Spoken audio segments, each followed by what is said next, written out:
사랑의 주님, 이 시간에도 진리의 말씀으로 우리에게 진정 새롭게 되게 해 주시옵소서.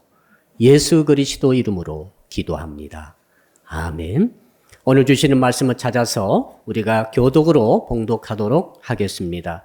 신약 성경 누가복음 1장 26절로 38절의 말씀입니다. 신약 성경 87쪽을 펴주시기 바랍니다.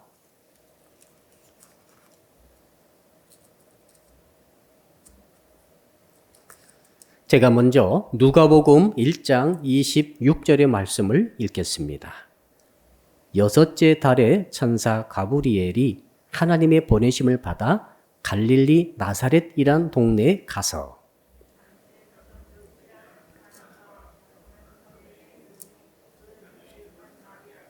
그에게 들어가 이르되 은혜를 받은 자여 평안할지어다 주께서 너와 함께 하시도다 하니 천사가 이르되 마리아여 무서워하지 말라 네가 하나님께 은혜를 입었느니라. 그가 큰 자가 되고 지극히 높으신 이의 아들이라 일컬어질 것이요 주 하나님께서 그 조상 다윗의 왕위를 그에게 주시리니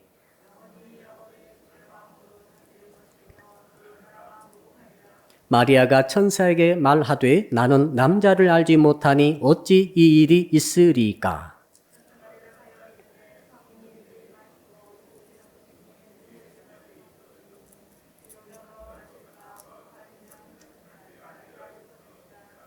보라 내 친족 엘리사벳도 늙어서 아들을 배웠느니라 본래 임신하지 못한다고 알려진 이가 이미 6달이 되었나니 같이 읽읍시다. 마리아가 이르되 주의 여종 이온이 말씀대로 내게 이루어지이다 하매 천사가 떠나 가니라. 아멘. 우리 옆에 분 계시면 이렇게 인사를 나누겠습니다. 당신은 잉태함으로 존재합니다. 세상에서 가장 신비하면서도 아름다운 것이 있습니다. 생명의 잉태입니다. 한 번은 고래가 말이죠. 수십 톤짜리 고래가 새끼 고래를 잉태해서 출산해가지고 나란히 수영하고 있는 모습을 보게 됐습니다. 그것 보니까 내 마음이 착해진 것 같아요. 자, 집에서 기르던 그 개가 강아지를 낳아가지고 구물거리는 모습 한번 보십시오. 굉장히 귀엽습니다. 그러면서 우리 마음이 포근해지죠. 애기 엄마가 자기 닮은 애기를 낳아가지고 품에 안고 이렇게 기우하고 있는 그 모습 보면은 굉장히 사랑스럽습니다. 나도 모르게 내 마음이 따뜻해진 것을 느낄 수가 있습니다. 이 생명의 잉태, 이것 때문에 우리는 존재하고 있습니다. 만일 여러분의 어머니가 잉태하지 못했다고 한다면은 여러분은 이 세상에 존재하지 않을 것입니다. 자, 우리 어머니 입장에서 보게 되면은 아들과 딸을 옆에 두고 있는 이유는 뭔가 하면은 그냥 누가 갖다 준 것 아닙니다. 내가 먼저 잉태해가지고 출산했기 때문에 아들과 딸이 옆에 있는 줄로 믿습니다. 이게 세상 만물의 원리입니다.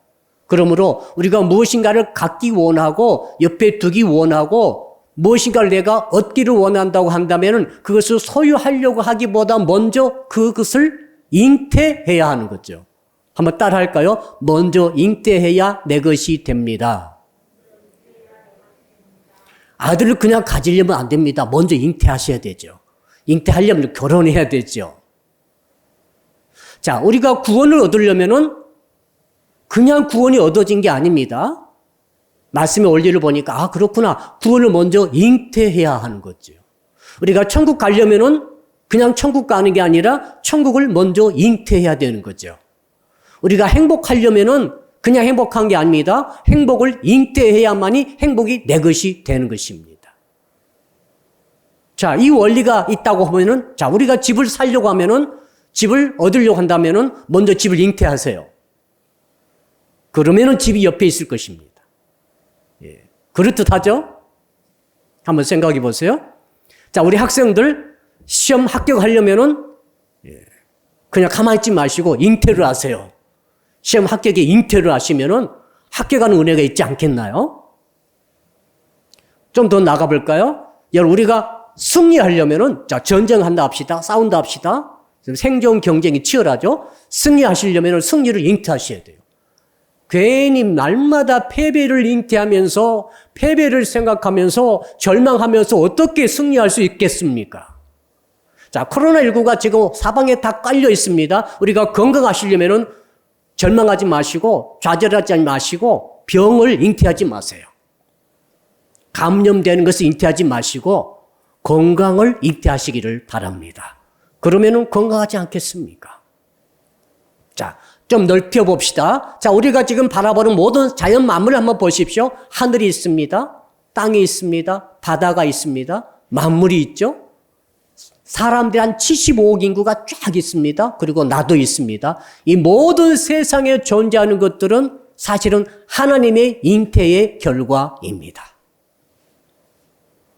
창세기 1장에 보니까 그 내용이 전부 다 자세히 나와 있어요. 창세기 1장 2절 공동 번역에 읽어드리겠습니다. 땅은 아직 모양도 갖추지 않고 아무것도 생기지 않았는데 어둠이 깊은 물 위에 뒤덮여 있고 그 물 위에 하나님의 기운이 휘돌고 있었다. 세상 존재하는 것 아무도 없습니다. 존재 자체가 없어요. 그런데 오직 하나님의 성령, 하나님의 영, 성령이 운행하고 계신 거죠. 휘둘고 있었습니다. 무엇 때문에요? 앞으로 장차 이 세상에 존재하게 될 것들을 잉태하고 계신 거죠. 그래가지고 드디어 하나님께서 창세기 1장 3절 보니까 빛이 있으라 하심에 빛이 있었다. 빛이 있으라고 말씀하시기 전에 미리 성령께서 잉태를 하신 결과로 만물이 나타났다. 그 말입니다. 자, 그러므로 하나님의 잉태 없이 존재하는 것은 없습니다. 이것이 우리에게도 적용됩니다. 우리 하나님께서 세상을 구원하시기 원하셨습니다. 왜? 세상이 타락했고 세상에 죄가 들어와가지고 마귀의 유혹에 넘어가가지고 세상이 멸망을 향해서 이제 달려가게 됐습니다. 모든 인생 만물을 할 것 없이 전부 다 망하게 됐습니다. 그러나 우리 하나님께서는 구원하시기 원하셨습니다. 살리기 원하셨습니다. 그래서 구원과 살리기 위해서 이 땅에 하나님의 아들이 오셔야 했습니다. 어떻게 오셨습니까? 잉태를 통해서 오셨어요. 오늘 본문의 내용이 그것 아닙니까? 자, 갈릴리 지역의 나사렛이라고 하는 시골 동네에 무명의 처녀가 한 사람 있었는데 14살짜리, 지금 중3이죠. 14살짜리 그 나이 또래의 마리아라고 하는 아이가 있었어요. 하나님께서 그 아이의 자궁을 기르셔가지고 그 아이가 잉태하도록 해가지고 하나님의 아들이시고 제2위 하나님이신 창조자이신 예수 그리스도께서 이 땅에 오신 줄로 믿습니다. 놀라운 일 아니에요. 자, 신라의 우리 삼국시대 때 신라, 고대 신라의 그 건국 신화가 있습니다. 박혁거세가 나오죠. 이 박혁거세가 어떻게 나왔는가 하면은 그 지역에, 진안 지역에 6고을의 두령들이 모여가지고 군왕을 한번 찾고 얻기 위해서 먼 곳을 이렇게 바라보고 있을 때 그 양산 지역에 그 나정이라고 하는 우물 곁에 아주 비상한 마리 한 필이 거기서 꾸벅꾸벅 절을 하고 있는 것입니다. 삼국유사에 나옵니다. 그래서 이상하다고 가봤더니 그 말이 말이죠. 꾸벅꾸벅 절하고 있는 그곳을 보니까 자줏빛에 큰 알이 하나가 있었어요. 그리고 사람들 오니까 그 말이 히잉하고 길게 울고는 하늘로 올라갔다 그것입니다. 그래서 그 알을 깨보니까 그 알에서 박혁거세가 나왔다. 이분이 신라를 창립했다. 이렇게 지금 삼국유사는 쓰고 있습니다. 여러분, 박혁거세는 잉태로 태어나지 않았습니다. 사람의 자궁을 통해 태어나지 않았습니다. 그걸 강조하는 거죠. 그러니까 신비한 인물이다. 이렇게 주장하는 것이죠. 그러나 자, 만왕의 왕이시고 창조자이신 예수께서 이 땅을 구원하시기 위해서 이 땅에 오셨는데 어떻게 오셨습니까? 무명의 소녀의 자궁을 빌어서 잉태의 과정을 통해서 하나님이 이 땅에 오셨다 그 말입니다. 이것이 사복음서에 다 나와 있죠. 그리고 그분이 예수님이시고 그분이 온 세상 만물과 우리를 포함해서 만인을 구원하는 복음을 완성하신 줄로 믿습니다. 오늘 저는 이 말씀을 통해서 오늘 말씀 제목 그대로 잉태 신앙을 가져서 우리 인생과 신앙을 리셋해야 된다라고 저는 말씀드리고 싶어요. 자, 오늘 주신 말씀 제목 한번 같이 따라해 주시기 바랍니다. 말씀을 잉태함으로 당신의 인생을 리셋하십시다. 여러분, 만왕의 왕이신 하나님이 구세주가, 그리스도가, 메시아가 그 정말 평범한 한 여자아이의 그 자궁을 통해서 이 땅에 잉태함으로 태어나셔가지고 결국 그분이 세상 만물을 구원했다 이 말 아니겠어요? 하늘과 땅이 연결되는 그 통로가 잉태라는 통로입니다. 잉태가 중요합니다. 여러분 지금 무엇을 잉태하고 있습니까? 여러분의 나중에 운명을 좌우할 것입니다. 2020년이 지나가고 있습니다. 2021년 오기 전에 우리가 해야 할 일이 무엇입니까? 우리 인생을 리셋해야 합니다. 우리 신앙을 이대로 두면 안 됩니다. 신앙을 재출발해야 합니다. 초기화해야 합니다. 어떻게 할 수 있습니까? 오늘 말씀의 잉태 신앙, 마리아가 가졌던 잉태 신앙을 내 것으로 삼아서 따라서 하게 되면 우리 인생과 신앙이 리셋되게 도와주실 줄 믿습니다. 자, 그렇다면 마리아 잉태 신앙이 무엇인가를 살펴볼까요? 마리아는 말씀드린 대로 유대 나라의 북쪽 변방에 갈릴리 지역이 있는데 그 갈릴리 북부 지방의 그 남쪽에 해당하는 나사렛이라고 하는 이름모를 무명의 그 촌락에서 태어났어요. 그곳에서 14살까지 자라다가 이제 요셉이라고 하는 다윗 가문의 유다 지파죠. 그 청년과 정혼했습니다. 정혼이라고 하는 것은 약혼이 아닙니다. 우리 약혼과 달라요. 유대 지방의 정혼이라고 하는 것은 결혼과 똑같은 효력이 있습니다. 정혼하는 것이 결혼하는 거예요. 단지 결혼식 할 때까지 같이 잠자를 하지 않습니다. 한 1년 걸립니다. 그러니까 정혼해가지고 정혼이 깨지면 이혼하는 것입니다. 결혼이 깨진 것과 똑같아요. 자, 정혼한 청년과 이렇게 그 정혼한 관계 속에 있는 그 마리아가 말이죠. 어느 날 이렇게 있는데 불과 14살인데 가브리엘 천사가 찾아오셨어요. 왜 찾아왔습니까? 하나님이 보냈어요. 찾아와가지고 어떻게 말합니까? 야, 너 은혜 받은 사람이다. 하나님께서 나를 너에게 보냈다. 너 복 있다. 라고 막 그런 말씀하니까 마리아가 놀랬습니다. 놀래겠죠. 아직 나이가 어리지 않습니까? 무슨 영적 체험이 있겠습니까? 무슨 기도를 많이 했겠습니까? 그저 경건하긴 경건하지만은 무슨 특별한 은혜, 은사, 능력이 있는 게 아닙니다. 전혀 그게 소개되지 않았어요. 그러면서 마음속으로 이런 인사가 무슨 뜻인고라고 생각하고 있을 때 그때 이제 가브리엘 천사가 정말 엄청난 말씀을 전해주고 있습니다. 한번 그거 우리가 꼭 읽어야 되겠습니다. 우리 31절, 33절까지 31절부터 33절 읽읍시다. 시작. 보라, 네가 잉태하여 아들을 낳으리니 그 이름을 예수라 하라. 그가 큰 자가 되고 지극히 높으신 이의 아들이라 일컬어질 것이요 주 하나님께서 그 조상의 다윗의 왕위를 그에게 주시리니 영원히 야곱의 집을 왕으로 다스리실 것이며 그 나라가 무궁하리라. 한마디로 말하면 너는 아기를 잉태하게 된다는 것이고 그 아기는 누구인가 하면 만왕의 왕이신 예수 그리스도 메시아여 그리스도라는 것이고 이 소식을 딱 들었을 때 얼마나 놀랬겠어요. 그래서 마리아가 그 틈에도 물어보죠. 천사님, 저는 남자를 모르는데 어떻게 아기를 낳겠습니까? 아마 그 상식은 있었던 것 같아요. 이렇게 물어볼 때 가브리엘 천사가 이제 4가지 이유를 말해줍니다.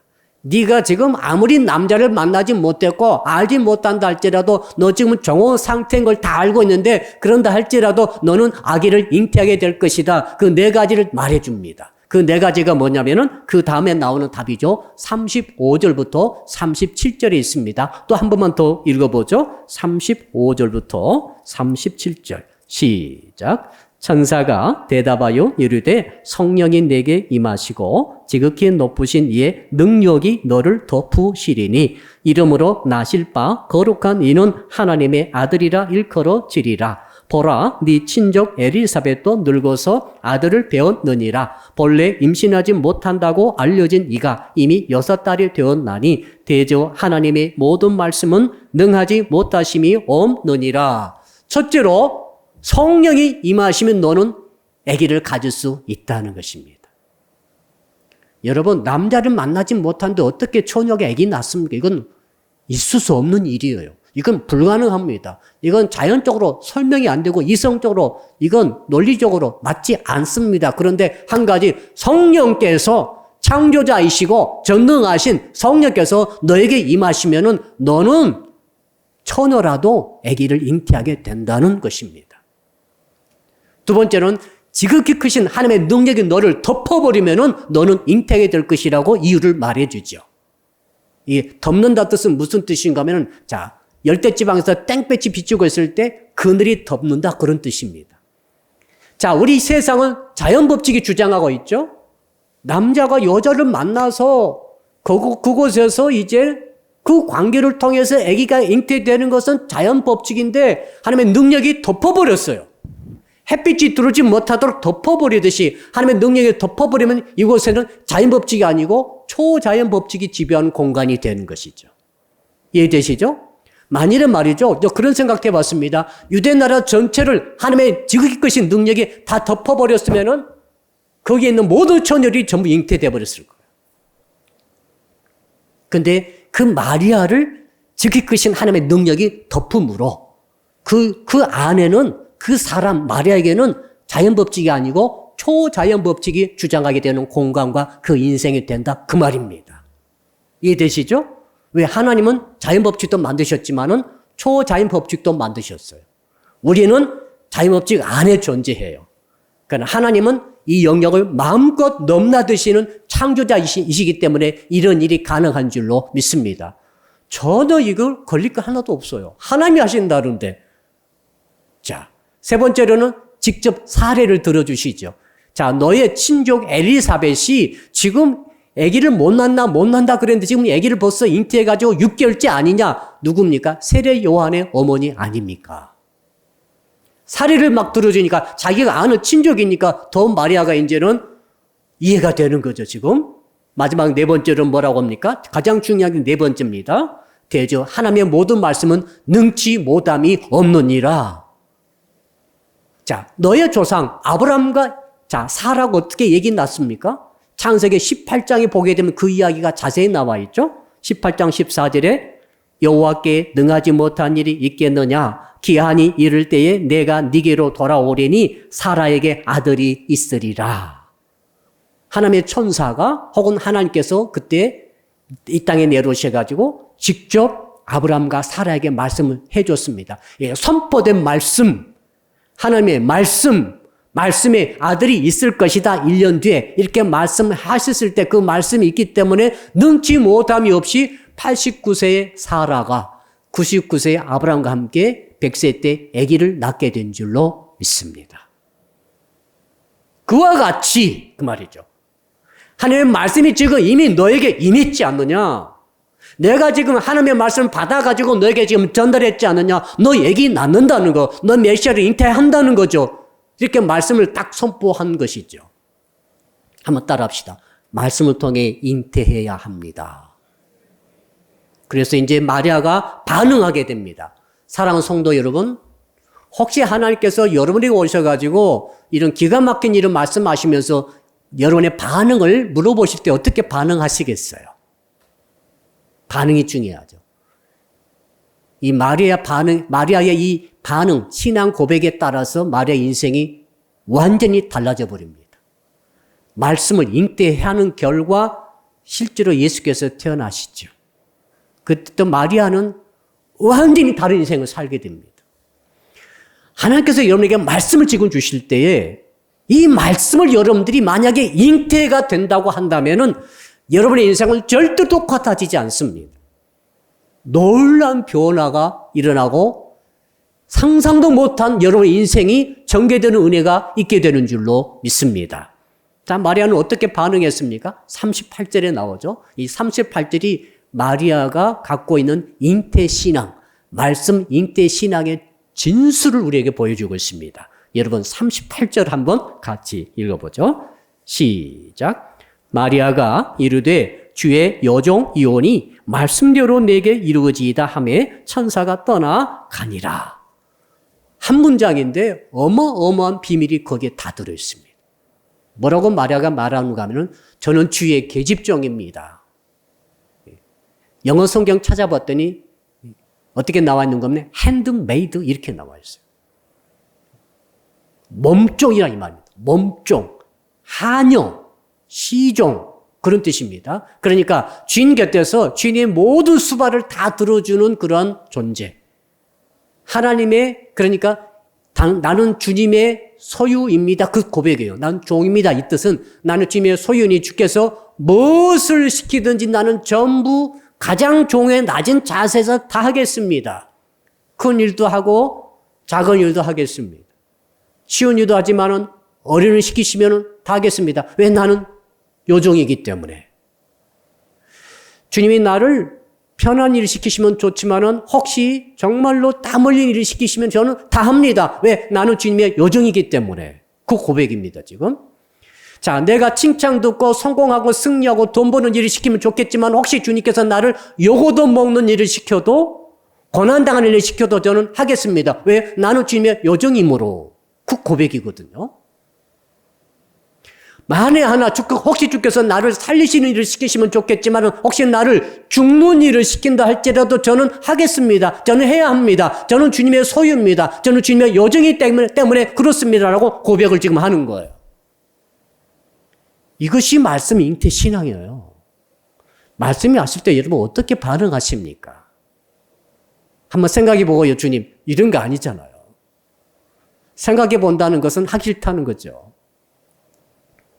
이 계집종, 여종, 그 소유된 그 종들은 마저 자유의지권이 없어요. 무슨 일을 시키더라도 다 해야 되는 가장 낮은 그 자리에 처해 있는 위치, 종의 위치, 종의 정체성. 말씀 앞에 종의 정체성을 가지고 반응하는 것이 바로 잉태신앙의 첫 번째 사실입니다. 자, 그래서 두 번째는 한번 따라 할까요? 말씀대로 내게 이루어지이다. 첫째는 자기가 여종이라고 자기를 낮췄죠. 겸손히 낮췄습니다. 두 번째로는 뭐라고 고백합니까? 말씀을 하시면 전부 하겠습니다. 그 뜻이에요. 어떤 것을 합니까? 내가 좋아하는 일을 합니까? 아닙니다. 주님이 좋아하시는 일 시키세요. 다 하겠습니다. 나는 종이기 때문에. 주님의 비전, 주님의 환상, 주님의 계획, 주님의 플랜 따라 나를 쓰세요. 내 계획, 내 비전, 내 환상, 나의 인생의 어떤 포부, 이런 건 없어진 지 이미 없어졌다고 고백하는 거죠. 정말 심각한 고백이죠. 여러분 말씀 앞에 이런 고백해 본 적 있습니까? 나는 이 길로 가려고 했는데 주께서 이 길로 가라고 하면은 알겠습니다. 저는 여종입니다. 주의 소유입니다. 나는 무조건 말씀대로 이루어지다고 버리고 갑니까? 이게 잉태 신앙이죠. 이게 마리아의 신앙이에요. 너무너무 대단한 겁니다. 마리아의 인생은 없어져 버렸어요. 마리아의 주체 자체도 없어져 버렸어요.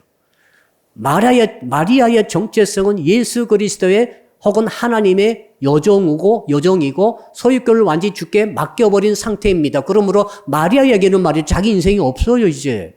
이제 갈라디아 2장 20절에 사도 바울의 고백과 똑같습니다. 내가 육체 가운데 사는 것은 내가 내 인생 사는 게 아니라 내 안에 계신 예수 그리스도께서 나를 통해서 살아가는 것입니다라고 똑같은 고백 아니겠어요?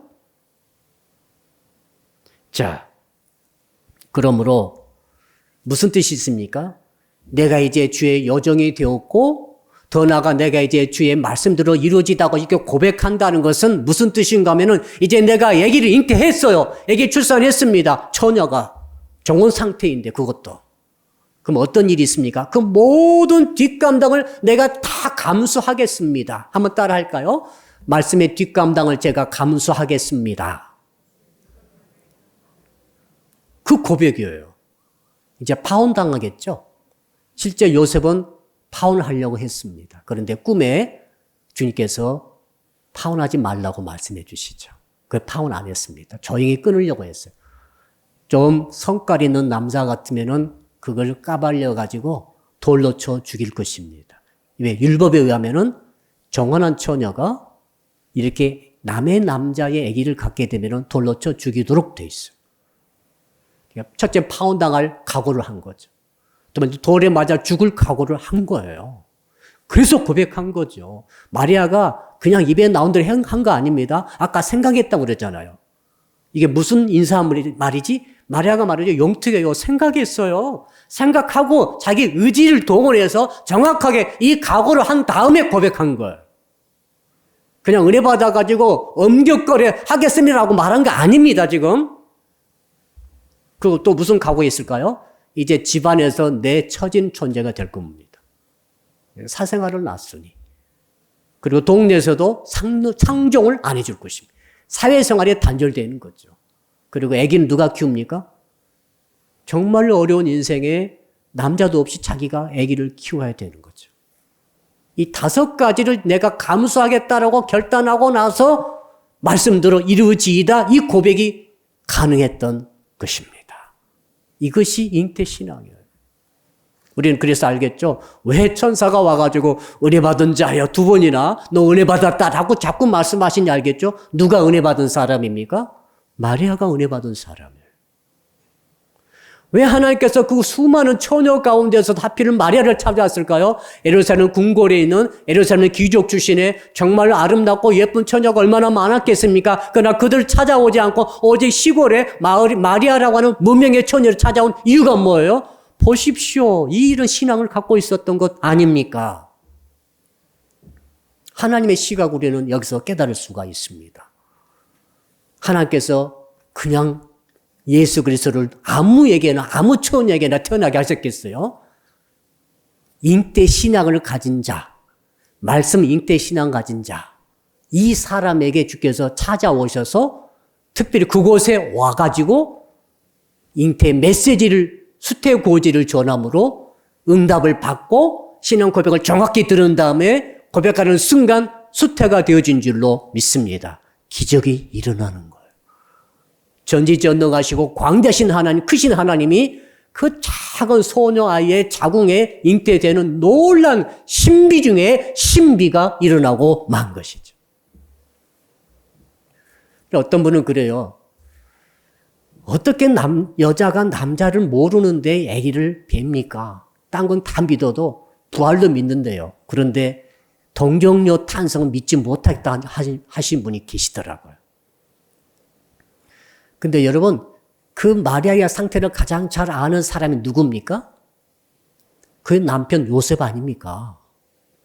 그 남편도 그것을 인정하고 받았는데 네가 누구이길래 지금 마리아가 그 동정녀인데 그 아기를 잉태했다는 너는 믿지 못하느냐? 이런 말도 있어요. 요셉이 전부 인정했어요. 자기가 잘 알지. 자, 이제 가장 중요한 본론에 들어오겠습니다. 문제는 납니다. 마리아는 마리아지만 나는 지금 뭐냐는 거죠.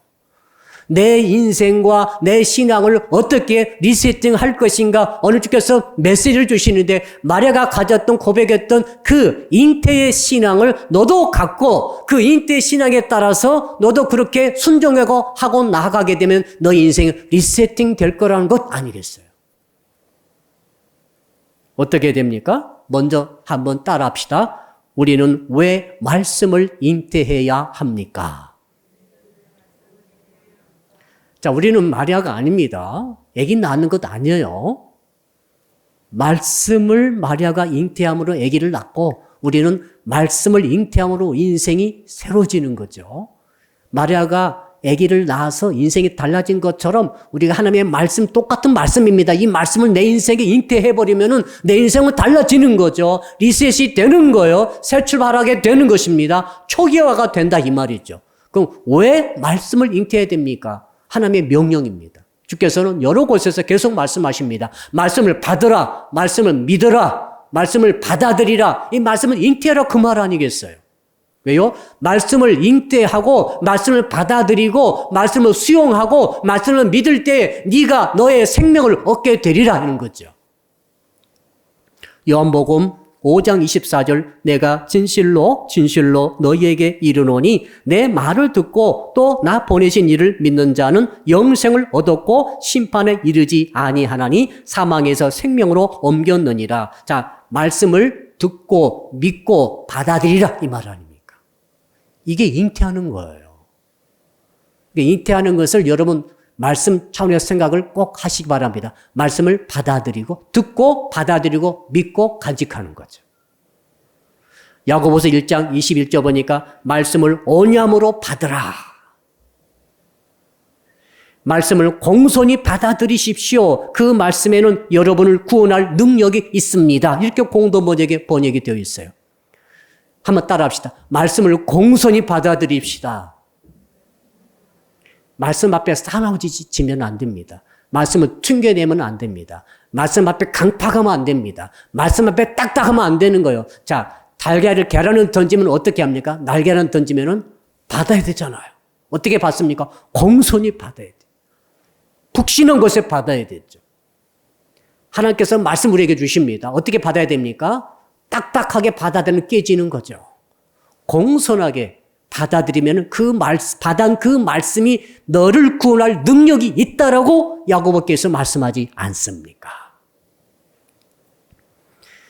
자, 우리가 또 말씀을 잉태해야 되는 이유가 두 번째 이유가 있는데 내가 말씀을 잉태하지 않으면 비진리가 잉태가 돼요. 말씀은 진리죠? 진리를 잉태하지 않으면 가만히 있는 게 아니라 비진리가 들어오게 됩니다. 이것 아니면 이거예요. 예스 아니면 노예요. 천국 아니면 지옥이에요. 구원 아니면 멸망이에요. 이거 성경은 완전히 이분법을 쓰고 있습니다.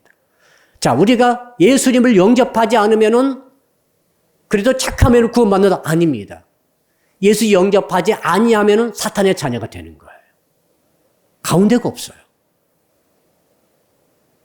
자, 그러므로 말씀을 잉태하고 수용하고 믿고 받아들이지 않으면은 그것은 결국 말씀을 거역하고 말씀을 버리는 것이 됩니다. 말씀을 버린 자는 하나님이 버리신다고 말씀하셨어요.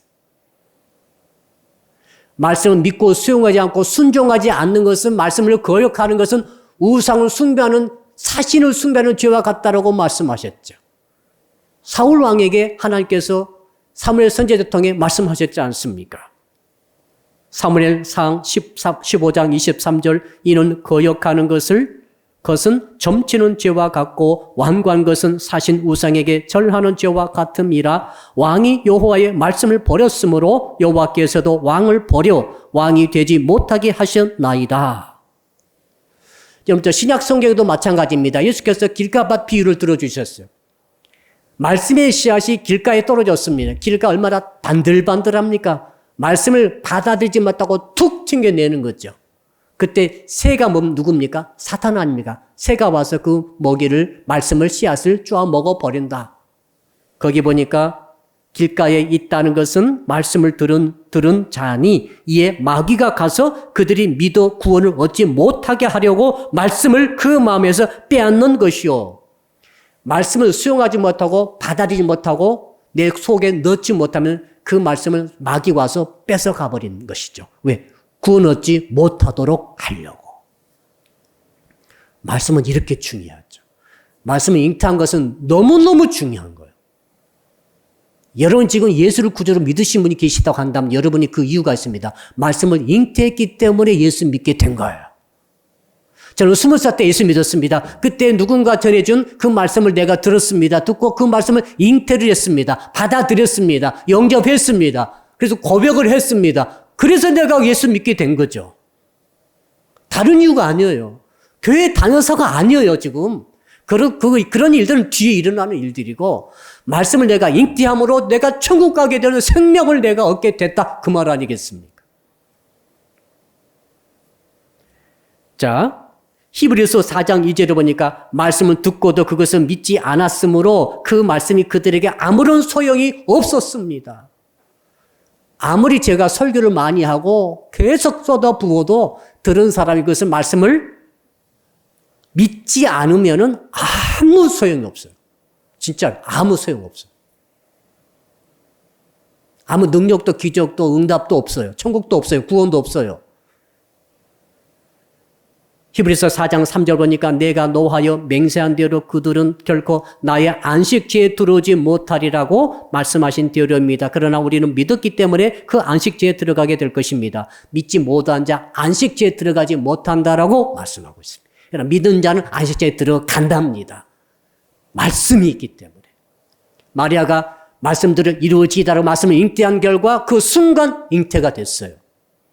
그리고 266일 후에 수정이 되면 266일 후에 아기가 태어납니다. 아기 예수가 실제로 태어났어요. 할렐루야. 그럼 정말 적용을 해봅시다. 나는 그럼 도대체 어떻게 해야 됩니까? 똑같이 하시면 돼요. 말씀은 정말 단순하지만 너무 강력합니다. 첫째, 여러분의 신분을 종의 신분으로 정체성을 낮춰야 되는 것이죠. 한번 따라 할까요? 겸손으로 리세팅 합시다. 여러분은 예수 그리스도의 종입니다. 여러분은 하나님의 종입니다. 사자종 그런 종이 아니에요. 몸종입니다. 희종입니다. 모든 허드렛 일을 다 해야 합니다. 시키는 모든 일을 다 하는 낮은 계급입니다. 여러분, 마리아는 요종이었습니다.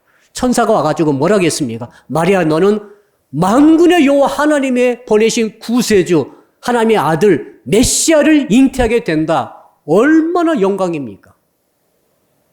창조주 하나님, 제2의 하나님이신 예수 그리스도를 내 이 작은 자궁에 잉태하게 된다라고 천사가 말을 전해줄 때 얼마나 막 프라이드가 올라가겠어요. 얼마나 자부심이 생기겠어요.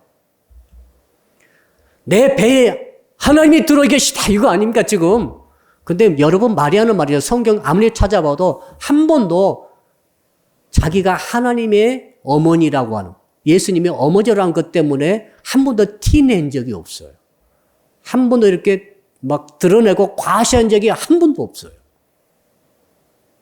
여러분 보통 우리 어머니도 그렇잖아요. 아들이 잘 되면 어머니들 어떻게 돼요? 어깨가 올라가잖아요. 우리 아들이 이거 하고 우리 아들이 돈이 많고 우리 아들이 이렇게 잘생겼고 우리 아들이 인기가 좋고 자랑에 침이 마를 날이 없죠. 마리아는 말이죠. 한 번도 그런 적이 없어요. 마리아는 처음에도 겸손했고 중간에도 겸손했고 나중에도 겸손했어요. 결론도 겸손했어요. 놀라운 사람이에요. 자, 로마 천주교에서는 마리아를 신격화시키고 있습니다. 그건 잘못됐어요. 그러나 우리는 마리아의 신앙은 정말 배워야 돼요. 마리아의 말씀 잉태 신앙은 너무너무 위대한 거예요. 그게 뭡니까? 겸손하게 자기를 낮춘 거죠. 절대 겸손이라고 합니다. 한번 따라 할까요? 우리는 절대 겸손으로 무장해야 합니다. 여러분, 2020년이 다가고 있는데 2021년 오기 전에 여러분 하나님께서 지금 말씀하십니다. 너의 신앙을 리세팅하라. 어떻게 합니까? 너 자신은 내 종으로 너의 지위를 낮추라는 거죠. 절대 겸손하라는 거예요. 하나님은 겸손한 종을 쓰시는 것입니다. 마리아가 만일 조금이라도 겸손지 못했다고 한다면 결코 그 자궁에다가 하나님께서 빌려서 태어나지 않으셨을 것입니다. 다른 사람 찾아갔을 것 같아요. 마리아는 딴 거 아닙니다. 무슨 능력이 좋습니까? 지위가 좋습니까? 신분이 좋습니까? 무슨 성경을 많이 합니까? 기도를 많이 합니까? 이런 거 다 제쳐놓고 첫째 바로 절대 겸손을 가졌던 여인이다. 그 말입니다. 그러므로 성도 여러분, 지금 우리는 마리아처럼 절대 겸손으로 나 자신의 신앙의 체질을 바꿔야 돼요. 신앙을 재세팅해야 됩니다. 리세팅 하셔야 돼요. 지금까지 가졌던 모든 것을 다 내버리시고 정말 낮추셔야 돼요. 종으로 낮추셔야 돼요. 그럴 때 하나님께서 여러분을 쓰시고 이 새해에 승리하도록 이끌어 주실 줄 믿습니다. 두 번째는 뭡니까? 한번 따라 합시다. 순종으로 리세팅 합시다.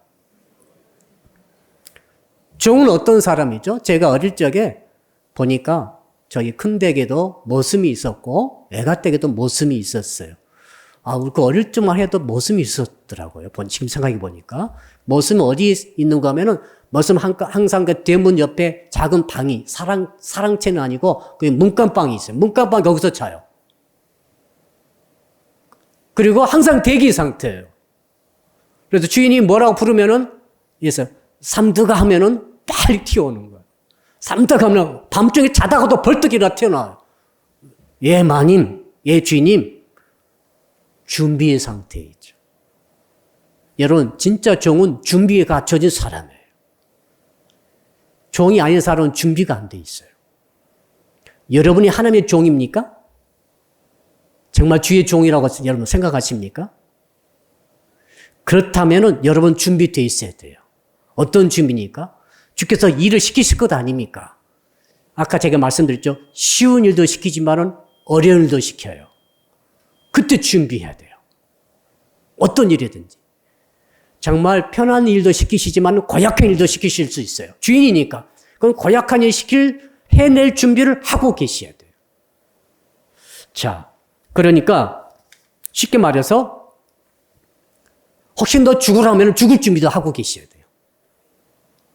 이게 순종의 영성입니다. 이게 마리아가 가졌던 생각이에요. 마리아는 그 생각 가졌어요. 준비했습니다. 죽을 준비했어요. 왜요? 내가 지금 정말 미혼모로서 이 아기 예수를 잉태하고 출산하게 된다면 어떤 일이 닥칠 것인가를 다 알고 있었어요. 이제 자기는 인생 끝난 거예요. 그것도 평생 그 고통입니다. 시므온이라고 하는 나이 드신 선지자가 말했지 않습니까?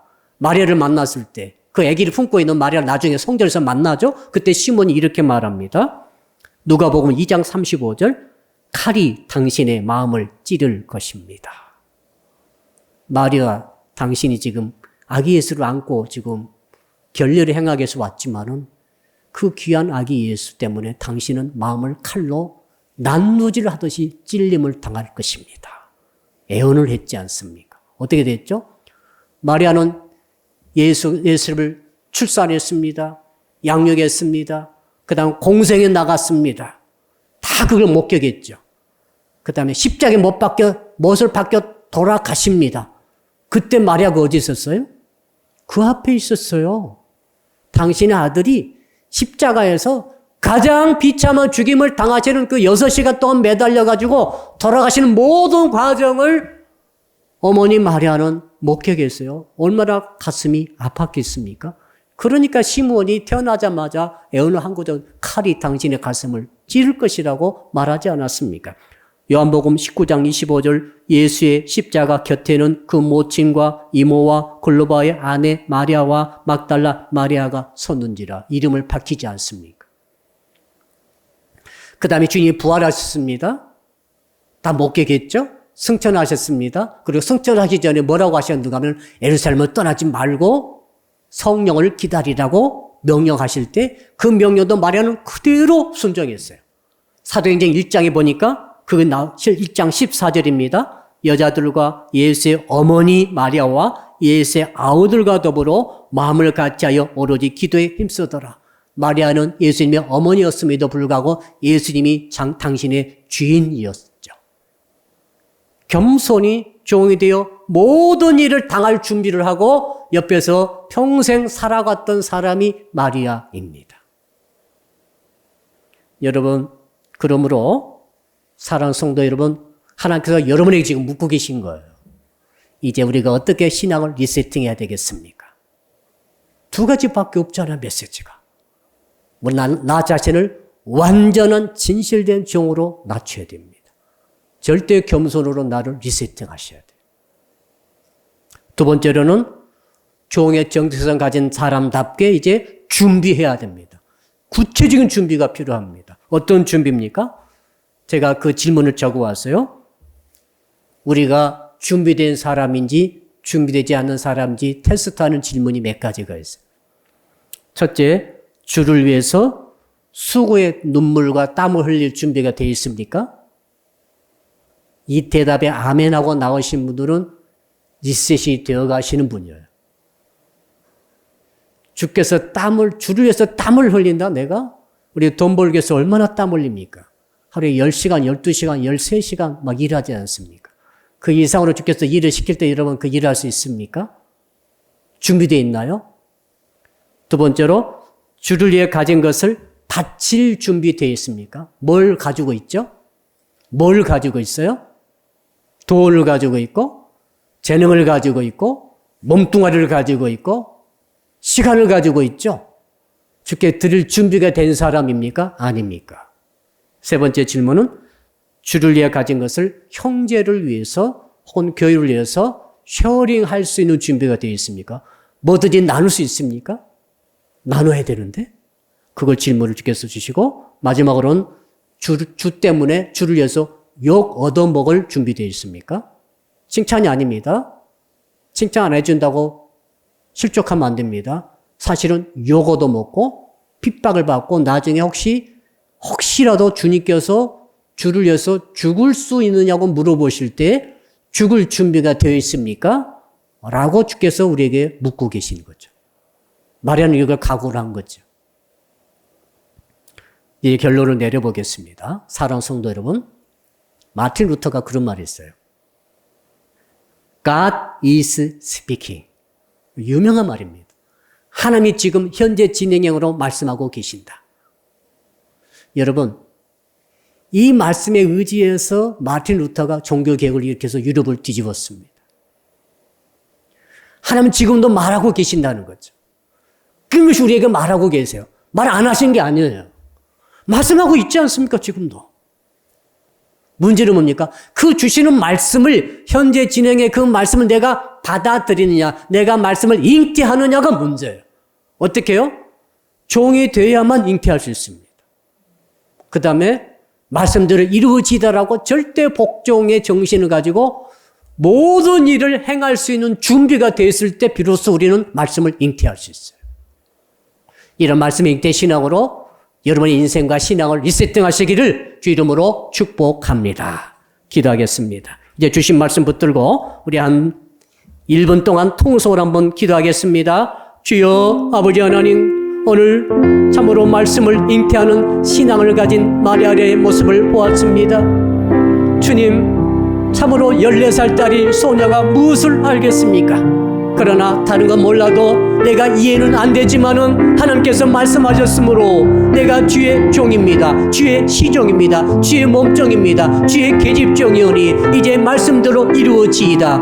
주님, 우리 자신을 절대로 낮추게 하여 주시옵소서. 절대 복종의 자세로 낮아지게 하여 주시옵소서. 우리 주님께서 십자가에 달려 돌아가시기까지 끝까지 복종하신 것처럼 저들이 가장 낮은 자세, 종의 자세로 나의 신앙과 나의 인생을 리세팅하기를 원합니다. 재출발하기를 원합니다. 초기화하기를 원합니다. 말씀대로 이루어지이다. 말씀을 순종하게 해서 우리가 준비된 자가 되기 원합니다. 땀 흘릴 준비를 하게 하시고 희생할 준비를 하게 하시고 욕도 먹을 준비도 하게 하시고 만약 주께서 말씀하신다면 죽을 각오도 죽을 준비도 할 수 있는 이기까지 내려갈 수 있도록 이 말씀을 잉태할 수 있도록 도와주셔서 우리가 험난한 세상 2021년 맞이한다 할지라도 우리가 이 신앙의 리셋등으로 승리케 하여 주실 줄로 믿습니다. 이겨내게 되고 도와주실 줄로 믿습니다. 하나님의 은혜 받은 종이 될 줄로 믿습니다. 감사하고 모든 말씀을 예수 그리스도 이름으로 기도드리옵나이다.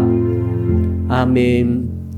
이제는 말씀으로 오셔서 인간의 자궁비로 잉태되심으로 구세주가 되신 우리 주 예수 그리스도의 은혜와 독생자 보내주신 하나님의 사랑하심과 우리 가운데 계셔서 늘 우리로 하여금 잉태신앙으로 자신을 종으로 그리고 절대 겸손과 그리고 절대 복종의 영으로 무장하라고 말씀해 주시는 성령의 교통하심이 오늘 말씀 듣고 결단하며 감사하는 오늘 모이시는 모든 분들 머리 위에와 범사 위에 그리고 각 가정에서 예배드리신 모든 성도들의 머리 위에 범사 위에 그리고 사랑의 빛교회 전체 위에와 해외에 있으며 군에 있으며 평상에 있으며 출타정에 있는 형제자매 위에 그리고 이 나라와 민족 위에 이제로부터 영원토록 함께 하옵시기를 간절히 축원하옵나이다.